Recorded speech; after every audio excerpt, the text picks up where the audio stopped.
Hai, selamat datang. Sebelumnya, recording ini bersumber dari buku Fihi Ma Fihi Mengarungi Samudra Kebijaksanaan oleh sang sufi sekaligus penyair Jalaluddin Rumi. Kali ini kita berada pada tema Semua Karena Allah. Rasulullah Shallallahu Alaihi Wasallam bersabda, seburuk-buruknya ulama adalah mereka yang mengunjungi para pemimpin, dan sebaik-baiknya para pemimpin adalah mereka yang mengunjungi ulama. Sebaik-baik pemimpin adalah ia yang berada di depan pintu rumah orang fakir, dan seburuk-buruk orang fakir adalah ia yang berada di depan pintu rumah pemimpin. Banyak orang yang merasa puas hanya dengan memahami makna redaksi hadis ini secara tekstual, bahwa seorang ulama tidak seharusnya mengunjungi para pemimpin agar tidak menjadi seburuk-buruknya ulama. Padahal makna yang sebenarnya dari hadis tersebut bukanlah demikian, melainkan bahwa seburuk-buruknya ulama adalah mereka yang bergantung kepada para pemimpin dan semua yang mereka lakukan demi mendapatkan simpati dari para pemimpin. Sementara itu, ilmu yang mereka miliki sejak awal diniatkan sebagai media agar mereka dapat bercengkrama dengan para pemimpin, agar diberi penghormatan dan jabatan yang tinggi. Mereka mengubah dirinya dari bodoh menjadi berilmu semata-mata demi para pemimpin. Ketika ulama itu menjadi terpelajar dan berpendidikan karena takut pada para pemimpin dan ingin dipuji, maka ia akan menjadi tunduk pada kekuasaan dan arahan sang pemimpin. Mereka menyenangkan diri dengan penuh harap agar sang pemimpin memperhatikan mereka. Jika kondisinya sudah demikian, tidak peduli apakah ulama itu yang datang mengunjungi pemimpin atau pemimpin itu yang mengunjungi ulama, tetaplah sang ulama berposisi sebagai pengunjung dan pemimpinlah yang dikunjungi. Sementara ketika seorang ulama menuntut ilmu bukan demi seorang pemimpin, melainkan karena Allah Subhanahu wa Ta'ala semata, sejak awal hingga akhir, maka tingkah laku dan kebiasaannya akan sesuai dengan jalan yang benar, karena memang itulah tabiatnya, dan mereka tidak akan mampu untuk melakukan hal yang sebaliknya. Seperti ikan yang tidak bisa hidup dan tumbuh berkembang kecuali di dalam air. Ulama semacam ini memiliki akal yang dapat mengontrol dan mencegah dirinya dari perbuatan buruk. Pada waktu yang bersamaan, semua orang yang semasa dengannya akan tercerahkan dan segan kepadanya, serta memperoleh bantuan-bantuan dari cahaya dan perumpamaan-perumpamaannya, baik mereka sadari ataupun tidak. Ketika ulama semacam ini datang mengunjungi pemimpin, maka sejatinya dialah yang dikunjungi dan pemimpin adalah pengunjungnya. Karena dalam segala kondisi, pemimpin itulah yang memperoleh pertolongan dan banyak manfaat darinya. Ulama ini tidak butuh kepada pemimpin itu. Ia laksana matahari yang memancarkan cahayanya, yang tugasnya adalah untuk memberi kepada semua makhluk, yang mengubah bebatuan menjadi akik dan yakut, yang menyulap gunung di bumi menjadi tambang-tambang tembaga, emas, perak, dan besi, yang menjadikan bumi hijau, bersemi, dan yang memberkati pepohonan dengan buah-buahan yang berlimpah. Pekerjaan ulama ini adalah memberi dan tidak menerima. Dalam sebuah peribahasa disebutkan, kami telah belajar untuk memberi, tapi tidak untuk menerima. Dalam kondisi apapun, ulama yang sesungguhnya adalah yang dikunjungi dan para pemimpin yang mengunjungi. Tiba-tiba muncul sebuah pikiran dalam benakku untuk menafsirkan satu ayat Al-Quran. Meskipun ayat ini sama sekali tidak ada hubungannya dengan pembahasan yang sedang kita bahas. Akan tetapi, ide ini terlintas di kepalaku sekarang, dan aku akan mengungkapkannya agar bisa diingat. Allah Subhanahu wa Ta'ala berfirman, "Ya ayyuhan nabiyyu qul liman fi aydikum minal asra iya'lamillahu fi qulubikum khaira yu'tikum khairan mimma ukhidha minkum wa yaghfir lakum wallahu ghafurur rahim." Hai Nabi, katakanlah kepada tawanan-tawanan yang ada di tanganmu, jika Allah mengetahui ada kebaikan dalam hatimu, niscaya Dia akan memberikan kepadamu yang lebih baik dari apa yang telah diambil daripadamu, dan Dia akan mengampunimu. Dan Allah Maha Pengampun lagi Maha Penyayang. Quran Surah Al-Anfal ayat 70. Ayat ini diturunkan ketika Nabi Muhammad SAW telah berhasil mengalahkan orang-orang kafir, membunuh sebagian dari mereka, dan merampas sebagian harta mereka. Beliau juga menawan banyak orang kafir dan membelenggu tangan serta kaki mereka. Salah seorang tawanan itu adalah paman Nabi Muhammad SAW sendiri, yaitu Abbas. Para tawanan itu menangis meraung-raung sepanjang malam dalam belenggu dan tidak mampu berbuat apa-apa. Mereka telah kehilangan harapan mereka. Menunggu pedang menebas leher dengan sekali hunus. Ketika melihat keadaan mereka, Nabi Muhammad SAW hanya tertawa. Lalu para tawanan itu berkata, "Lihat, ia menunjukkan sifat kemanusiaannya, dan pernyataan bahwa dia manusia luar biasa tidaklah benar. Lihatlah, ia di sana menatap dan memperhatikan kita dalam rantai dan belenggu ini, dan ia menikmatinya. Ia tak ubahnya budak-budak hawa nafsu yang ketika telah berhasil menaklukkan musuh-musuhnya dan melihat mereka dalam keadaan tak berdaya. Ia tertawa riang dan bahagia," ucap para tawanan. Melihat sesuatu yang tampak dengan jelas di dalam hatinya, Nabi Muhammad SAW pun menjawab, "Bukan begitu.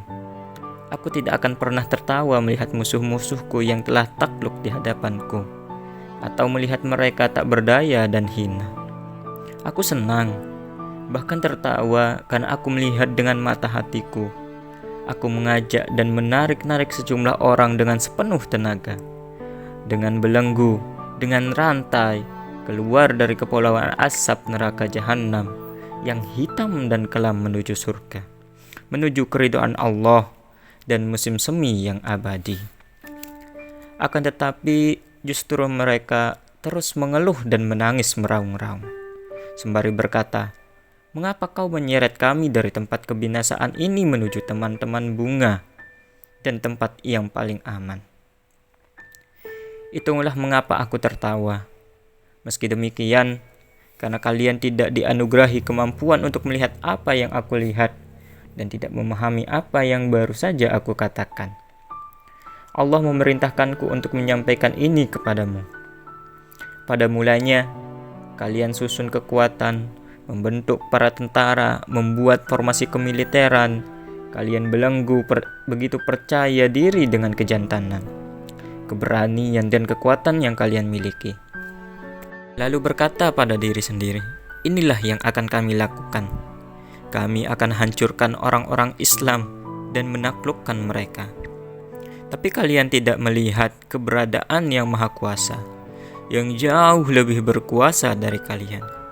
Kalian tak tahu keberadaan yang maha kuat, yang kekuatannya jauh di atas kekuatan kalian. Itulah yang membuat semua yang kalian rencanakan sepenuhnya gagal total. Bahkan saat ini, ketika kalian dirundung ketakutan, kalian tidak dapat mengubah keyakinan tidak dapat melihat pada alasan. Kalian berputus asa dan tetap tidak dapat melihat keberadaan Yang Maha Kuasa. Justru saat ini kalian melihat pada kekuatanku, kemampuanku, dan yang kalian tahu. Kalian takluk karena kehendakku, sebab hanya sebatas itulah yang paling mudah yang dapat kalian pikirkan. Bahkan ketika rasa takut kalian sudah sampai di ubun-ubun, jangan pernah kehilangan harap terhadapku, karena aku dapat membebaskan kalian dari rasa takut itu, membuat kalian berada dalam rasa aman. Dia yang mampu mengeluarkan benteng hitam dari benteng putih, pasti juga mampu mengeluarkan benteng putih dari benteng hitam. Dzalika bi anna Allah yulijul laila fin nahari wa yulijun nahara fil lail. Yang demikian itu adalah karena sesungguhnya Allah berkuasa memasukkan malam ke dalam siang dan memasukkan siang ke dalam malam. Quran Surah Al-Hajj ayat 61. Yukhrijul hayya minal mayyiti wa yukhrijul mayyita minal hayyi wa yuhyi. Dia mengeluarkan yang hidup dari yang mati dan mengeluarkan yang mati dari yang hidup. Quran Surah Ar-Rum ayat 19. Sekarang, saat kamu berada dalam ketakutan yang luar biasa, jangan pernah kehilangan pengharapan terhadapku, sebab aku masih akan mengulurkan tanganku untuk kalian. Innahu la yab'asu min rauhillahi illa al-qaumul kafirun. Sesungguhnya tiada berputus asa dari rahmat Allah melainkan kaum yang kafir. Quran Surah Yusuf ayat 87. Allah Subhanahu wa taala juga berfirman dalam sebuah hadis kudusi, "Hai para tawanan, jika kalian berpaling pada keyakinan yang dulu, memandangku dengan khauf atau rasa takut dan roja penuh harap, dan menyadari bahwa diri kalian berada dalam kendaliku, maka aku akan membebaskan kalian dari rasa takut itu. Aku juga akan mengembalikan semua harta yang dirampas saat perang dan kerusakan yang telah terjadi. Bahkan akan kulipat gandakan dengan sesuatu yang jauh lebih baik dari sebelumnya. Akan aku ampuni kalian dan akan aku gabungkan kebahagiaan dunia dan akhirat untuk kalian. Aku bertobat. Aku telah berpaling dari keyakinanku yang terdahulu," kata Abbas. Rasulullah SAW bersabda, "Pengakuan tobat yang baru saja kamu ucapkan butuh bukti. Menyatakan cinta adalah hal yang mudah, tetapi pernyataan itu butuh bukti dan fakta." "Dengan menyebut nama Allah, bukti apa yang engkau inginkan?" jawab Abbas. Nabi Muhammad SAW bersabda, "Jika kamu benar-benar seorang muslim dan menginginkan kebaikan pada Islam dan umatnya, berikan sejumlah harta yang tersisa dari dirimu kepada tentara Islam, sehingga tentara kita bisa lebih kuat lagi." Abbas berkata, "Wahai Rasulullah, harta apa lagi yang tersisa dariku? Semua milikku telah dirampas, bahkan mereka tidak menyisakan apa-apa selain karpet lusuh ini." Rasulullah SAW bersabda, "Lihatlah, kamu tidak jujur. Kamu belum kembali dari kebiasaan buruk masa lalumu. Kamu belum melihat cahaya kebenaran. Haruskah aku katakan kepadamu, seberapa banyak harta yang kamu miliki? Di mana kamu menyembunyikannya? Pada siapa harta itu kamu titipkan? Dan di tempat seperti apa kamu menguburnya?" Abbas menjawab, "Tidak, sungguh aku sudah tidak punya apa-apa lagi." Rasulullah SAW bersabda, "Bukankah kamu menitipkan sejumlah harta pada ibumu? Bukankah kamu mengubur sebagian hartamu di tempat ini dan itu? Bukankah kamu mengatakan secara rinci kepada ibumu, 'Jika aku kembali, kembalikan semua harta ini kepadaku'? Jika aku tidak kembali dengan selamat, belanjakanlah beberapa jumlah dari harta ini untuk suatu kepentingan tertentu. Berikan sekian kepada si fulan, dan bagian untukmu adalah sekian."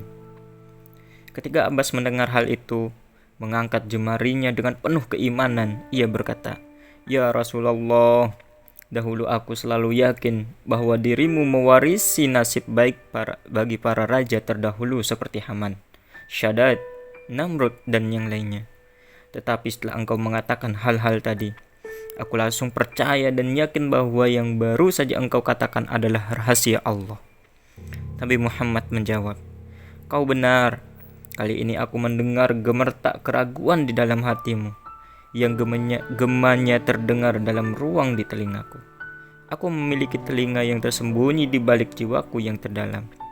Dengan telinga itu, aku dapat mendengar gertak keraguan, kemusyrikan, dan kekafiran di dalam hati semua orang. Suara-suara itu terdengar oleh telinga jiwaku. Sekarang, kamu benar-benar telah melepas masa lalumu dan menjadi seorang mukmin."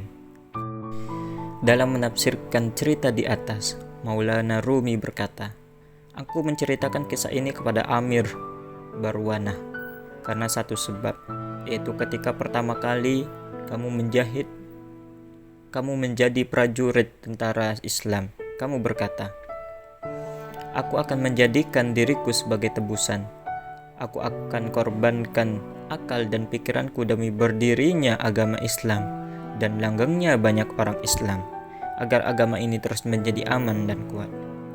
Akan tetapi saat kamu bergantung hanya pada akal dan pikiranmu, tanpa melirik pada Allah dan melupakan bahwa segala sesuatu berasal darinya, Allah menjadikan semua itu sebagai kekurangan bagi Islam.